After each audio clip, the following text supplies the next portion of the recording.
All right, welcome everybody. Happy New Year. Welcome to today's Survivor Circle session. My name is Becky Perkins. I'm the Survivor Support Specialist here at Zero Abuse Project. We're very glad that you've joined us today for what promises to be a really interesting and insightful discussion about grooming. Hopefully, everyone had a chance to review the article, or if not, the link to it is in the chat and it will be included in a follow-up email as well. You are, of course, going to be in very good hands today with our presenters, but I do want to remind everyone that, we're talking about a topic that is pretty heavy. So please take any breaks that you might need. If you need to step away from the presentation entirely, that's fine. We are recording it, so you can always go back and watch the rest of the presentation later. So please do what you need to do to take care of yourself today. So I am very happy to welcome two of my favorite people as the presenters today, Dr. Melanie Varney and Jamie Rosselin, who are going to kind of walk us through this academic article and what it means in real life. So welcome everyone. We're glad you're here, and we'll go ahead and get started. Thank you, Becky. I know initially that may not sound appealing that we're going to go through an academic article, but my hope is to bridge the gap between the really good information that can be found in kind of what might sound like boring statistics and literature reviews, and kind of translate that into something that feels more qualitative, has a little bit of life to it, and can hopefully be something that can just give you just one piece of information that you can decide how you want to relate to it. Because there is good information in academic articles, but often doesn't feel super accessible, either in style of writing or just actual access. Sometimes you have to like pay for articles and things like that. So this is the title of the article that we're going to talk about. You totally don't have to have read it. We're going to break it down for you. Again, in as like common language as possible. And maybe we'll just give a really short introduction of ourselves too. Jamie, do you want to introduce yourself?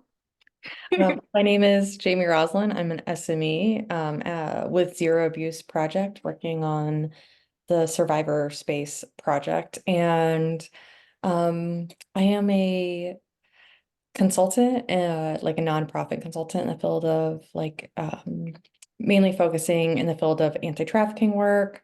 I'm really excited to present on this article today. And I've been working in this field for about 10 years now. And for a few of those years, I was working with Melanie. So I'm excited to get to collaborate with her today. Yay, thank you. Yeah, my name is Melanie. What brings me into this work is some of the work I've done with Jamie before, and I'm a mental health counselor that has worked with adult survivors. I've also worked with survivors as they were children, but mostly adults I've worked with who've experienced childhood sexual abuse, either in nonprofits, university counseling centers. I'm in private practice now, and so this comes partly from like my love and experiences with and for them, and yeah, so hopefully this will provide some use to those of you who are here. Jamie, will you go to the next one for me? Absolutely. This is just our funding acknowledgement for everyone. We are funded by the Office for Victims of Crime. And then I think we can go to the next one again. So this is the question. So in just most basic terms, the researchers who wrote this study, Wolf and Pruitt, the full reference will be at the end. This is just what they were curious about. There's a lot of different research about sort of severity of trauma symptoms, such as like how old a survivor was when they were abused, or maybe severity of abuse, but this article is curious about types of grooming. So this is the question that the article asks. And then to start, we're gonna, in the next slide, play a little video that Jamie picked out to hopefully give like just to add to kind of the spirit and qualitative nature. And then we'll go into the article. All right, I'm gonna go ahead and play the video.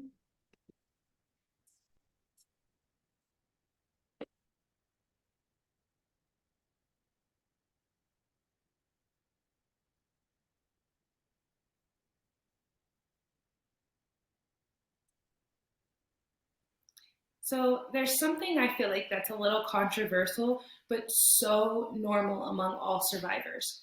So say you have an abuser, and you know there's kind of the normal. Well, if it's a family member, of course you have feelings for them as far as them being related to you and you loving and caring about them before this horrible thing happened. And then, of course, how complicated it can be after the fact, and kind of where you put those feelings and what you do with them after. But that can also even happen in a scenario where you're not related to the person. For me, even though it was my best friend's dad, he found a way to incorporate himself into my life in a way that made him somebody that I truly cared about and loved. For instance, he made himself seem like a father figure to me. And even in doing that, he groomed my family, right? Like he made my mom really think that he was this great and wonderful person to where she trusted him to be with me at all times, no questions asked. Same with my extended family. He was coming to cookouts. He had stayed the night at my grandmother's house. He was able to incorporate himself into my family to where everyone considered him an extension of it. So there was a lot of trust there, and a lot of ways that he was able to make himself and me available to him. So when you think about that, someone incorporating themselves into your life that way, even when someone does something bad to you, think about a relationship you've been in where you kind of continue to let things slide because you truly love and care about that person. Not the same, but kind of the same idea, right? You had a relationship with that person in some sort of way, whether or not, you know, they did something to you or not. So after the fact of someone hurting you, you may still have those feelings for them because they were a big part of your life. And that is completely normal. I struggled with that too. Even when my abuser was sent to jail, I felt bad. I didn't want bad things to happen to him. I didn't want him to get hurt in there, even though he hurt me. And that can be really complicated for other people to understand. But just making sure that that can be a completely normal thing. And that's why something like therapy is truly so helpful, because I was able to talk through those feelings. And one, she was able to let me know that it was completely normal for me to feel that way, but also how I can work through those feelings, and be able to put a little separation in there, right? From how I felt about him as a person, when he was being a good person to me, and then the monster that I truly got to know when the bad things happened. Again, and it can be really hard to sort through those feelings, but when you take the time, you do the therapy and the journaling, you'll be able to sort through it, and it won't feel like something that's so foreign, right? You'll be able to sit and feel like it's kind of a normal thing too. I'm just gonna say why I picked the video real quick, if that's all right.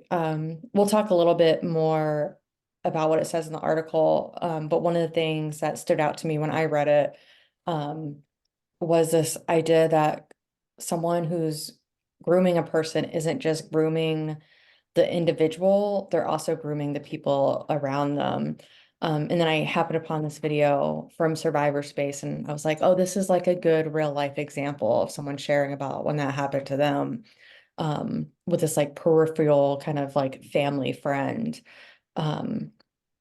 And so when we're talking about grooming, we are talking about like grooming of the individual, but we're also talking about people who are actively kind of recruiting others to see them as this different persona so they can take advantage of another person. Yeah, I think that, from my experience working with survivors, there's so much room for like self-blame and shame and guilt.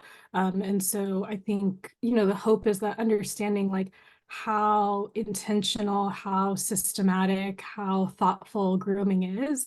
And while grooming itself, because of its kind of gradual, intangible, covert at times, depending the type of grooming nature, it can be difficult to kind of make tangible, or part of what it's doing is creating a normalization in that relationship for that behavior. And so it becomes really difficult to kind of pinpoint. And so the hope is that as people can understand a little bit more about how the process continues to work and be like effective in what they're the abuse that they're trying to do, that can help people hopefully remove some of that blame or guilt that may be there.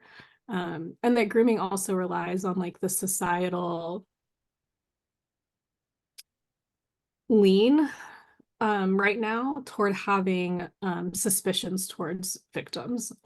In general, society may want to be like, oh, that couldn't happen, or that can't be true. And so that also helps grooming be really effective, that they can kind of know that there is some of that societal like disbelief or suspicion toward people who have experienced abuse or who may come forward.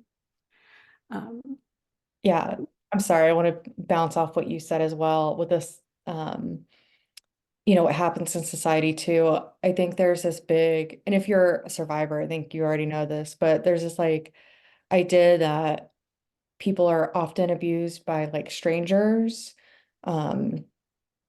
And in my experience, in my own like personal experience, and then working with others, and then hearing, from others as well. Grooming is usually by someone who's already in close proximity to you. It isn't this like stranger danger. Or I don't want to say it isn't stranger danger, it just often isn't that. And so there's not, where we're at in a society is we don't want to take the issue of child sexual like abuse like into account, because it's like families and like communities and people in authority who are like doing this, and not some people on the fringes of society and like, or stranger dangers and random. It's really It's systematic. trusted people, Yeah. that we've allowed into space, like shared spaces more often. Will you go to the next slide, JD? I will. It's wanting to play the video again, but Oh, I no. know. Okay. This is the definition that the article uses. And so really they just include a wide variety of examples. You can be groomed in kind of affirming ways, like through flattery and gift giving, or it could be through more kind of contentious ways like coercion and like intimidation and threats. Yeah. I think we could probably go to the next one again. Yeah. So these are the three types of grooming. Again, this is the difficulty and why I'm glad we played the video that Jamie found first, is that we're taking something that is three-dimensional and translating it into something that's one-dimensional. Like, in order to put some of these things in literally like the statistical software, like it has to be kind of one-dimensional and flat. And so there's a lot that's going to be lost in translation, which is kind of the disclaimer as we use research to inform us. But the good part is I also want people to have research knowledge so that as they are advocating for themselves or advocating for others, there is still this bias toward like numbers and stats. And so it's a good way to advocate for yourself and others when you can say, actually, this article, like statistically proved XYZ. So there's going to be things that are lost in translation, but also it is going to give us some nice numbers to kind of stand behind either our understanding of ourselves to help validate that or advocate to others. So these are the ways that they have categorized three different types of grooming. And then we're going to look at how that impacted trauma symptoms for the people in the study. Jamie, do you want to talk a little bit about the trafficking part now, or do you want to talk about it later? I could talk about it now. I think it's a good spot. In the article, it talks about a couple of different things. One that's on the slide right now is grooming that use drugs and alcohol. Another one is grooming that had a lot of like gift giving involved. And so what people may not know is that when anything of value is exchanged or exchanged under the promise, like a transaction doesn't actually have to happen, like they don't actually have to receive anything, they could have just been promised a thing, then that enters into the world of it being like child sex trafficking. Um, and so if there's grooming that happened and there was like sexual abuse that's happening, but then there was also this transaction of like drugs and alcohol or like gifts, um, then that falls under like the federal and many state definitions of child sex trafficking. And the reason I like bring that up, and if you've had that experience or know someone who's had that experience, you don't have to like take on that label or like put that label on them. That's not like why I bring it up, but if that's something you like resonate with and hear that and think, oh, maybe I do fall into that category, then it's just I think it's good to know because there's a lot of funding out there for trafficking services in a way that there isn't funding for other victims of crime. Um, and there's a lot of like long-term services as well. So even if someone had something happen to them that was like 20 years ago and it falls under the definition, there's like scholarships and uh, just all sorts of different types of services that can become available to you that you may have not known. But like I said, you don't have to take on this label if that was in your experience, but it does fall under the definition. And then there's like benefits. And then there's also a mental health aspect that I'll let Melanie speak to on that. Yeah, well, and even just acknowledging that again with the article, it doesn't call it victims of child sex trafficking. So we're just saying that even though it's not referencing it as that, research does more about the behavior than what we're, because people may or may not identify with that label or definition, but that they experience that behavior. And so it's sort of taking out how people identify, but did this behavior occur? Did you have this experience behaviorally? So yeah, I think I can just leave it at that for now. So these are the three ways that they've categorized it. We'll go through the examples that they give for each one, but you know, you can take a look and see. Of course, people may experience a different form of grooming or multiple forms, but these are the three. So Jamie, even if you go to the next one, so these are some examples that the study used for verbal coercion. And so there's, of course, more examples, but you can take a look, see, you know, what may or may not resonate for you or for people that you know. Is there anything you want to add about this, Jamie? I would just like reiterate that we do have like these three buckets that we're talking about, but also just acknowledging that there's like overlap, like a Venn diagram, like some of these like overlap a little bit, and that people can experience all three types, or different types that aren't specified in this research study. So just reiterating, that I think coercion can sometimes be a difficult word for people to understand. I've done a lot of work in the anti-trafficking field, and coercion is like a big word in anti-trafficking work.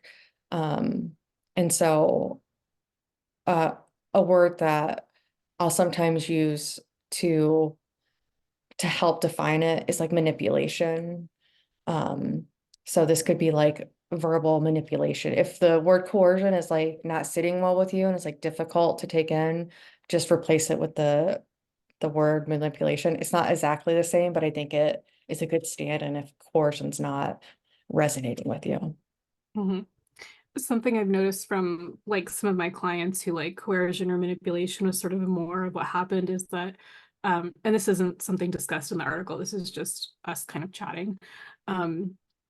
The sometimes the self-blame can feel a bit stronger or higher because it feels like, well, a knife wasn't, held up to me or something like that. And so this is something that I really should have done different or resisted different or avoided. But like when you're in such a different power dynamic and manipulation or coercion is happening, whether it's totally conscious or not, like you're in a high threat situation that your fight, flight, or freeze is going to kick in, whether there's like a fight, flight, or freeze kicks in, not just for physical threat. So like that mechanism initially happened um, like there's a tiger, we're like living outside as humans, we need to run, that fight, flight, or freeze. But now in more like modern society, we don't experience it sort of always as obvious as like a physical threat, but that oftentimes like being like complying is very much a form of survival. It's very unclear if resistance were to happen, um, like what other threats may be involved. Um, and so, yeah, there's sort of a survival response that comes in as well. Anything else here, Jamie? I don't have anything else to add. Okay. Yeah, and so here's some examples of the other one, the other style of grooming that was used. And then the last one is threatening and violent grooming. So here's some examples for that one.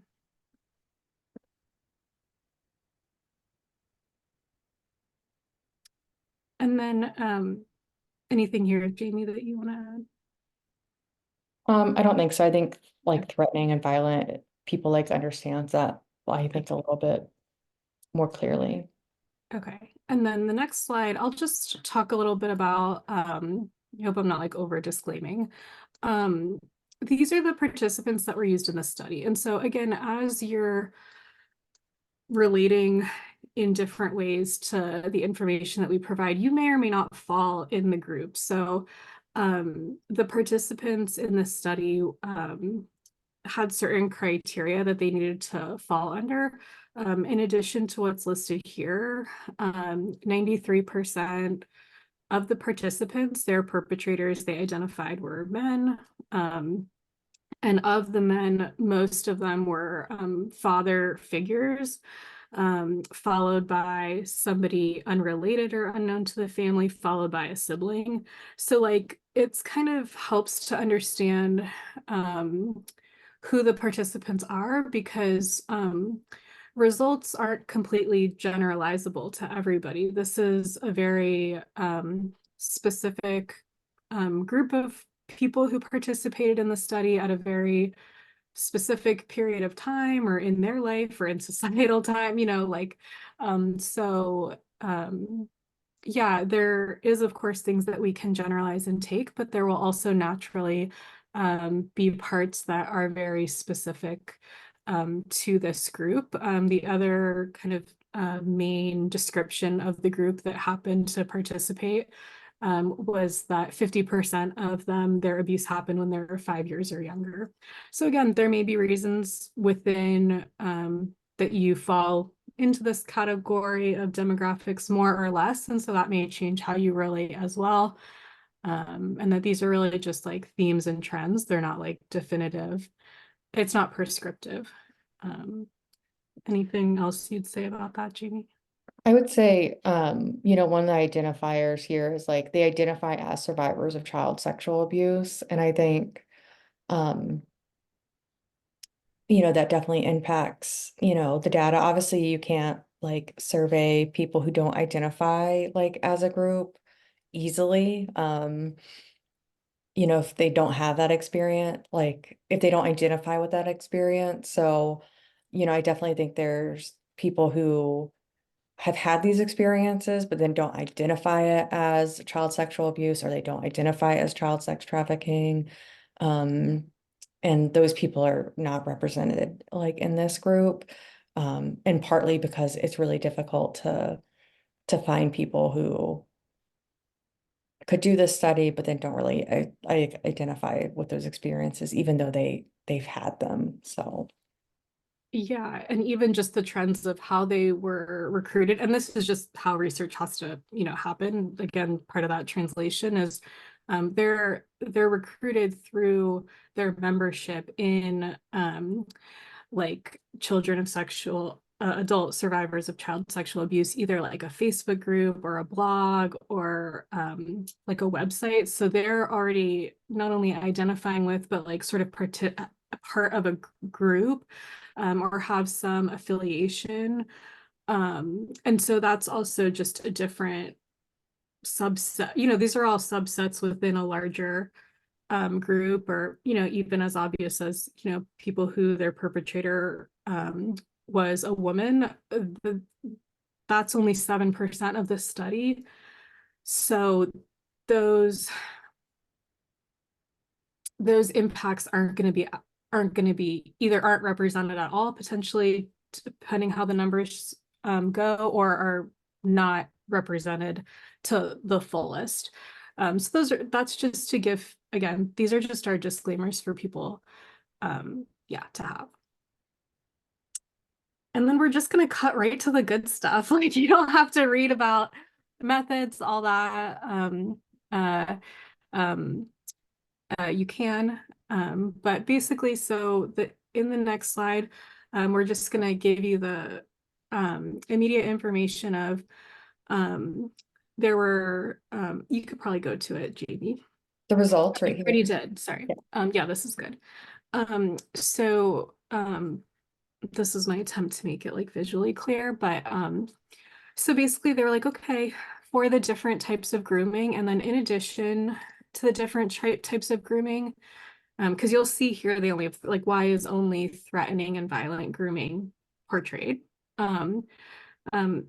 That was the only type of grooming that significantly predicted the different trauma symptoms that it's pointing to. So if the people in this study, if they experienced threatening, violent grooming, it predicted. And that means that it controlled for everything else. They controlled for age of onset, they controlled for verbal coercion, they controlled for the relationship to the perpetrator and the severity of abuse. All of that was controlled for, which just means they almost like separated it out statistically. And then found out that if the participant experienced this type of grooming, it significantly predicted depression, anxiety, sexual abuse, trauma, sleep problems, dissociation, and overall high scores. For verbal coercion, I don't know, I'm going in order.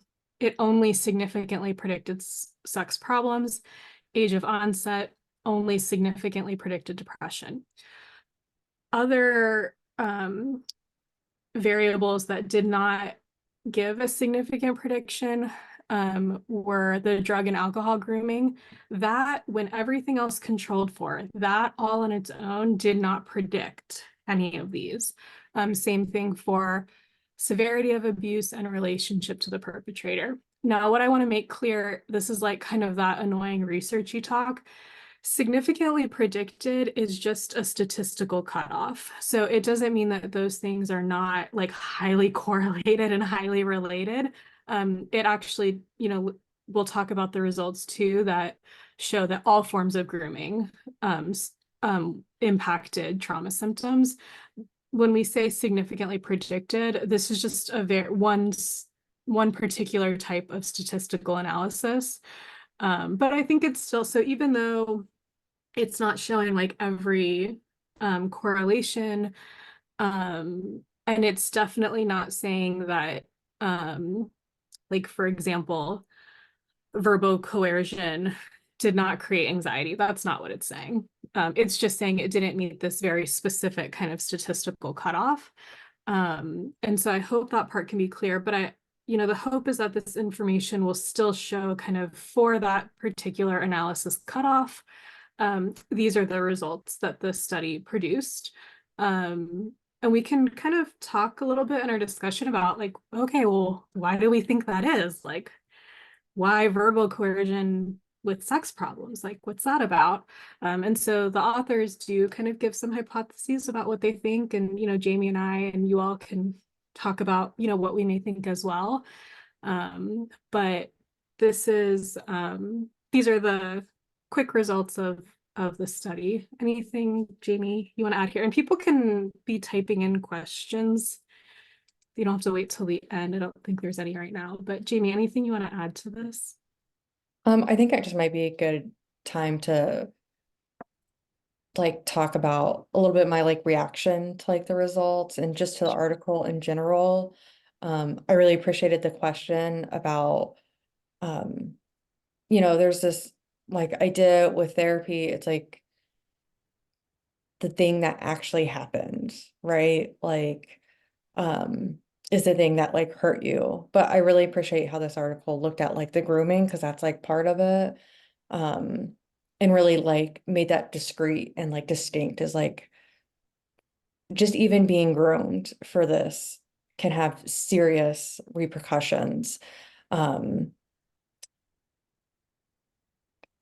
And the different like types have higher or lower levels of predicting, different types of like symptoms. But I think that's something like I've known like intuitively. And so to see it like put into like a research article and for someone to like ask that research question and then to see like, yeah, like just grooming can cause like just like it's a terrible process, but it in itself can cause negative impacts on people.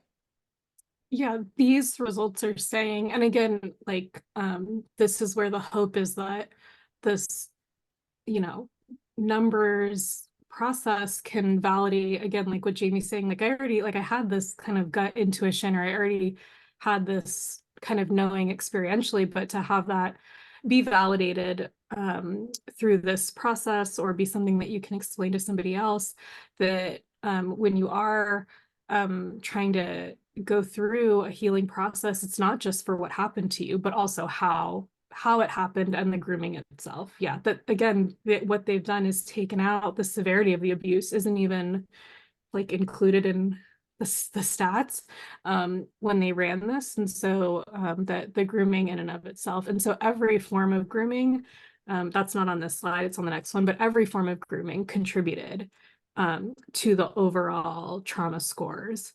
And so yeah, just to reiterate again what Jamie's saying, the harmful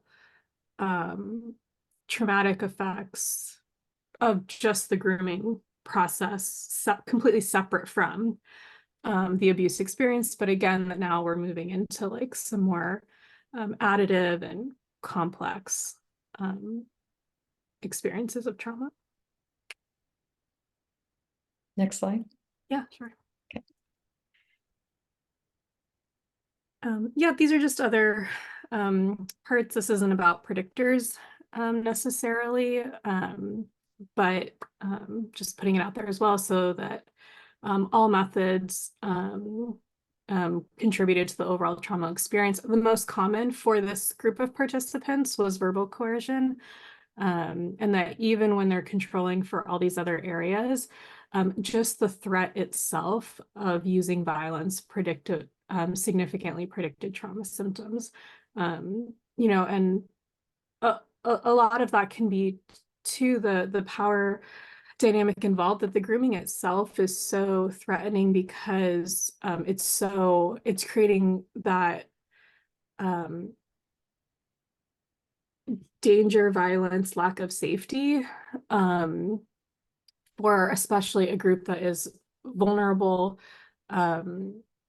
And when I say this term, I don't mean it in a disempowering way, but in like a power differential way, like more helpless.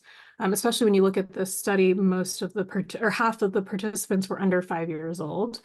But that power difference of it could be age or gender or role or title or whatever it may have been. But at least we know that these were all, they were all experienced abuse as children. So there's at least that part of the power dynamic there. That just having a threat from an authority figure who is trusted, that in and of itself creates so much distress and harm. I think especially for children too, when you're like, I mean, you talked about it, but like there is like children are dependent on adults, like in a way that I think it's easy to become an adult and forget that. Like even if you have children, I think you can forget like what it was like being a child and like how just like literally you couldn't meet your basic needs on your own. You were like dependent on other people. And so children are inherently like vulnerable to like these types of like predators and this type of abuse and um all sorts of things. And because of the way their like minds are developing too, they can't distinguish between who to trust, you know, when they're I think verbal coercion can be so I think it can be like effective and impactful in like trying to like groom someone like as adults, but I think children are just so like just as the nature of being a child, and there's nothing bad or wrong about being a child. Like people want to be childlike. It's like an aspirational thing. Um, so yeah.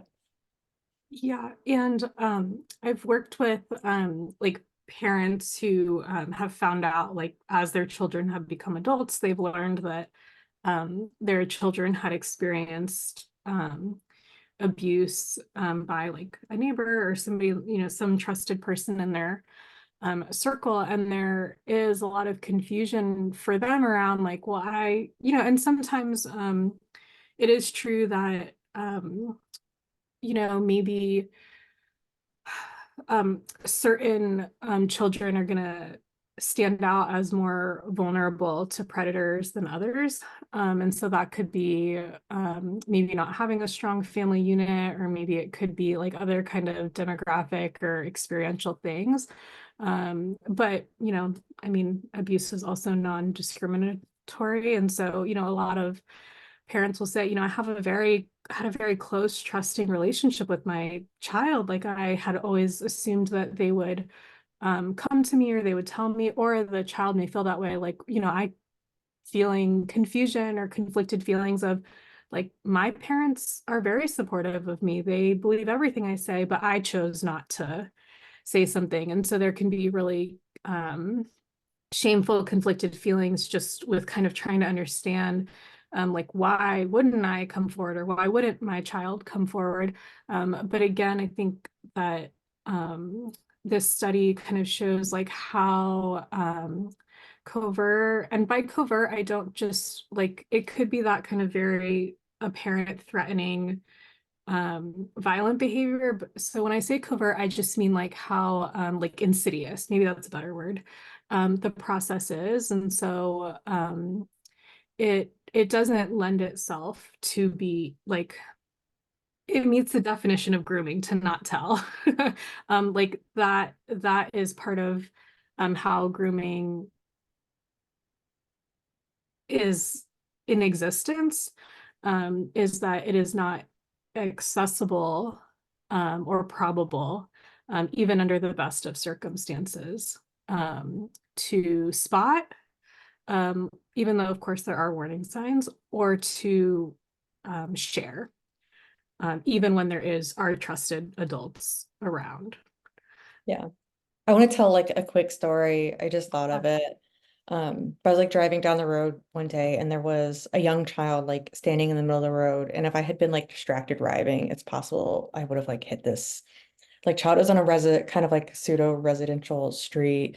And I like stopped the car, like pulled over, like called the police, but like to get the child to like stay with me and not be out in the street. Like, and I thought about this like kind of during it and afterwards. I was like, what kind of toys do I have in my car? Like, how can I get this child to like trust me and stay with me? And that was like all with like the best intentions of like sitting with this child until like someone could come and like make sure this child was like okay. And like 15 minutes into this ordeal, like the child's like parents came. But I kind of like joked around. I was like, I had to use my best like kidnapping skills to like keep this child safe. And so that is kind of like why like grooming is hard to spot. It's because like these are groomers are doing things that you want people to do like for your children, like they're being helpful, they're being like kind, they're offering something, or they're offering protection. They're doing something, and it's just really about like their intention and what they're like gonna do. But what makes it really hard to spot is no malintentions like with this child, but like the same kind of like behavior I was doing, you know, that's also the like ways people get groomed. So I was like, Yeah, have some food, have some toys, I'll entertain you. So yeah. And then I think also to discuss how that moves into problems into adulthood. I mean, I have worked with children, but the majority of people that I've worked with have been adults. And so, I mean, the abuse may or may not, but let's say may have stopped in childhood. And so now this person's like, well, I'm not a child anymore. I'm not being abused anymore. But understanding the way that like sort of cognitive process shapes people, of course, moving into adulthood, and the legitimate problems that can create for them, like in how they feel about themselves, the world, relationships, and things like that. The article does talk about some things that will happen that can happen moving into adulthood. And so I'm actually just going to read those, and people can take or leave what fits for them.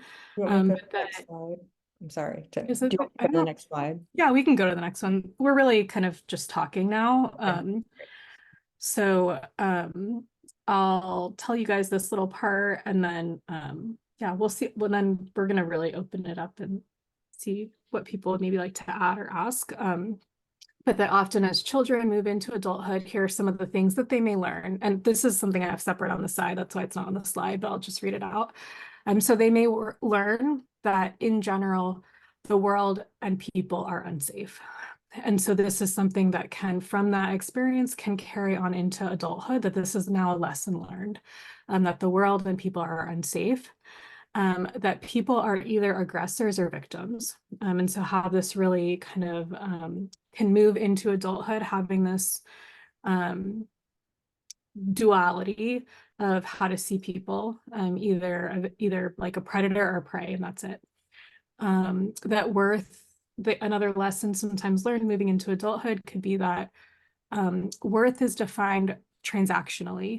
So what can I give to people who love us or want to spend time with us? What am I offering to them, so that our self-worth is conditional or transactional? So sometimes that is a lesson that gets picked up along the way.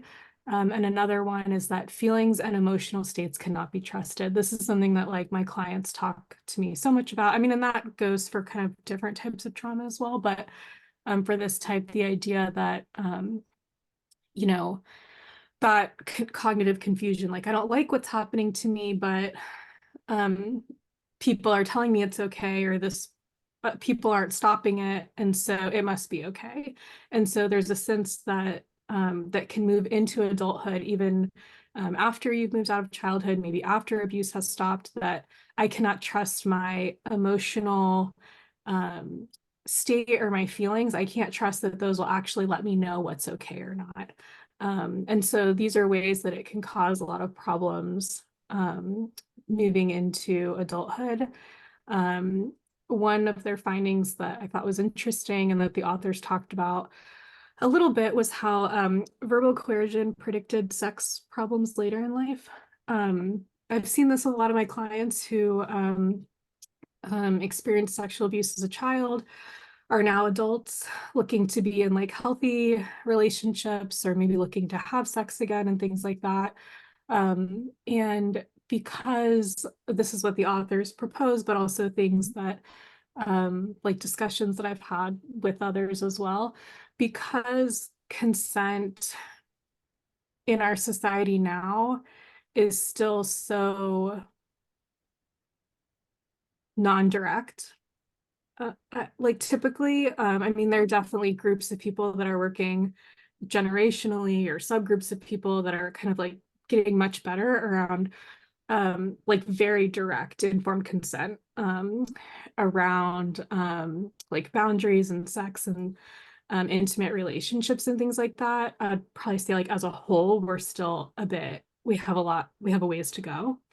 And so it can be really confusing if what you experienced as a child is still happening as an adult. Like we're still not being very clear about in intimate relationships about talking about consent. And so that ambiguity and that lack of directness can be really can make it difficult for sex or relationships to relax and exhale, that they are safe and consensual. It can add that confusion and that ambiguity.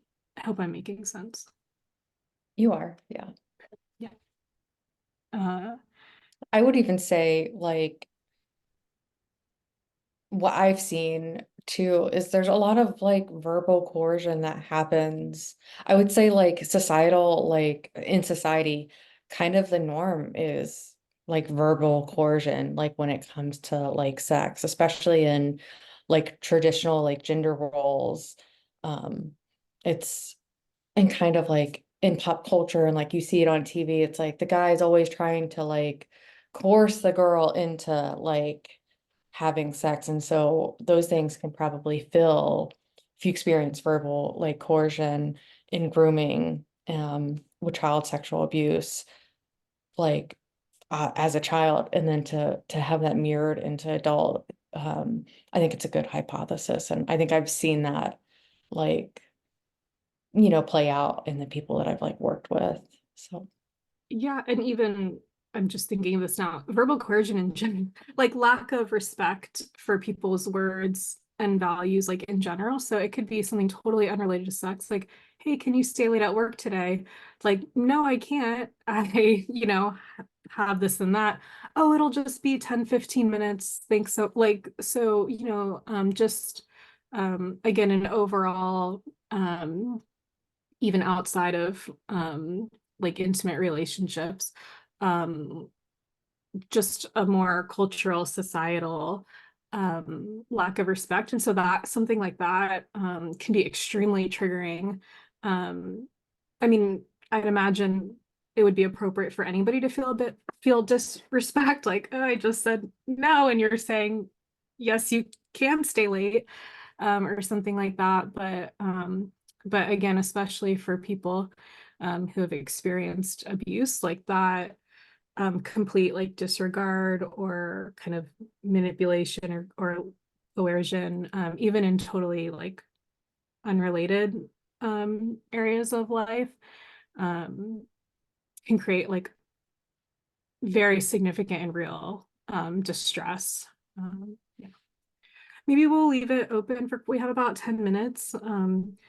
Questions or comments are available at all times, but especially now. And so they can either be, I believe that the option is only chat actually. So feel free to, I don't think we have like verbal participation right now, but feel free to put anything in the chat, anything that might have stood out to you or question or comments you might have, and we'll have at least 10 minutes to respond. Or if nothing comes in, yeah, we always have our own opinions that that we can continue to share as well. and I just stopped share the screen so it felt like a more intimate Yeah, space thank you. for yeah. Perfect.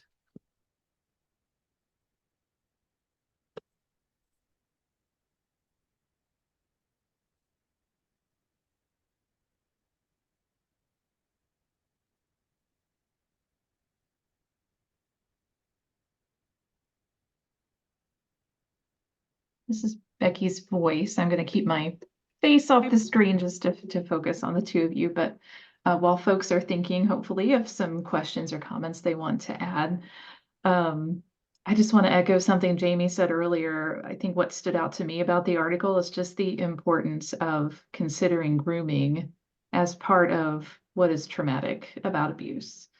I think it's so significant in terms of, you know, the self-doubt and the self-blame that a lot of survivors feel. I mean, I think everyone can appreciate if there's, you know, some type of violence or abuse or assault that happens just boom out of the blue.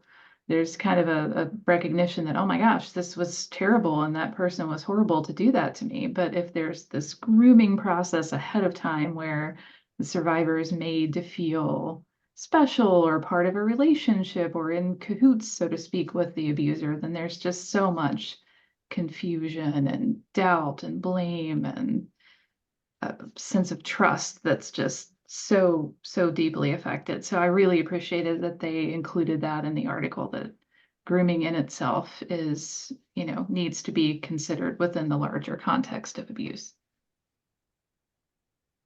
Absolutely. And the impact that it's having on people as they um, move forward to, you know, try to live happy, healthy lives with good relationships and good quality of life, that the obstacles or barriers that this creates for people moving forward. I think that sometimes, again, because society has a bit of that. Oh, there's something here. I think we should respond. I'll just kind of wrap this up, because society kind of can have that disbelief still, that not wanting to kind of get on board with the realities of what's happening. Um, it leaves a lot of room for people to feel like, oh, I should be over this by now, or I should have picked a better partner for myself, or I shouldn't be in a toxic, like I should know better, or I should have healed or self-actualized by now. But just to, again, like validate and legitimize the intensity of what has happened and how like damaging that is to like this, like the spirit, and just to legitimize the struggles that can and the obstacles that can come later as people are really trying to live happy, healthy lives, and that takes such a process because of, again, how intense the harm is at so many different levels. And then we have a comment here from Melanie. I found the grooming correlations chart interesting. I wonder what my story would have looked like if there wasn't grooming weeks before one of my assaults and the assault just happened. Many years out from my journey now, and have explored the impact of grooming extensively. Sure.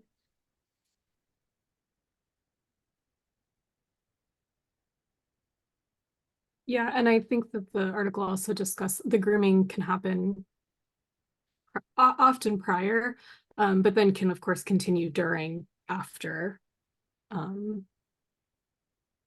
like at all different levels.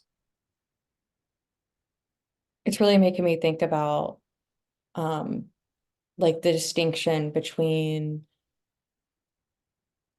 like trauma that happens as a result of like a random violence, or even like a random like accident, like versus like trauma that happens as like the result of like grooming and you know, has interpersonal aspects to it.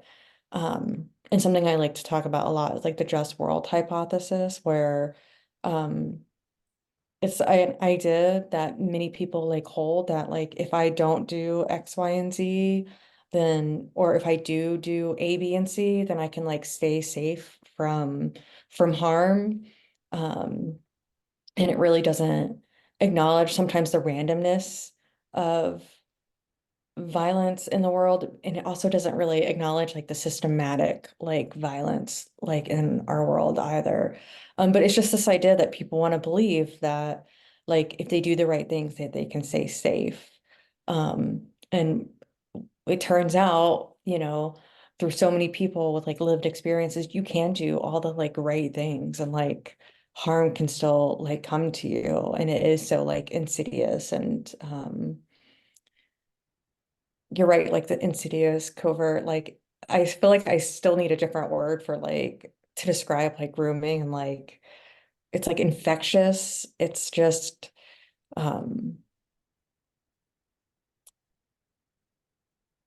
I can't even like think of the word or like what grooming is, because it is just, it's your community like causing you harm. And so, and community like is such an important part of people's lives, and you're taking away like having a trusting community from people.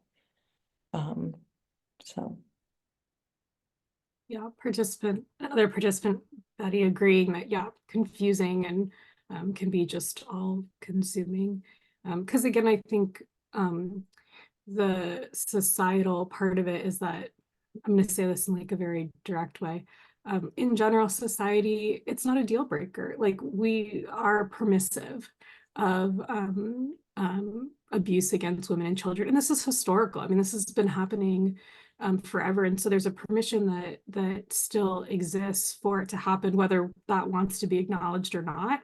It's evident in the number of people who are abused, in the lack of justice, in the way that policies are written, in the way that things are done. And so there's just so much historically, socially, societally to be done.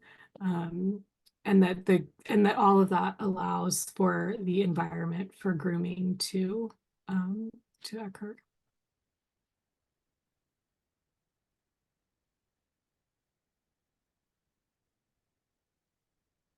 I know there's only a couple minutes left. Becky, is there anything, we hope you'll check out other survivor circles that are coming up. There's 2 more for this month. And then of course, future months are listed as well. Is there anything like administratively, logistically for participants? No, thank you, Melanie. I appreciate you with the plug for future survivor circles. Yeah, I just would encourage everyone to continually check our schedule because new ones are added all the time. And also, we love hearing from you. So tomorrow you'll receive a follow-up email with a link to a feedback survey. We would love your feedback about this session and any ideas that you have or topics that you would like to see covered in a future Survivor Circle. We would love to hear from you.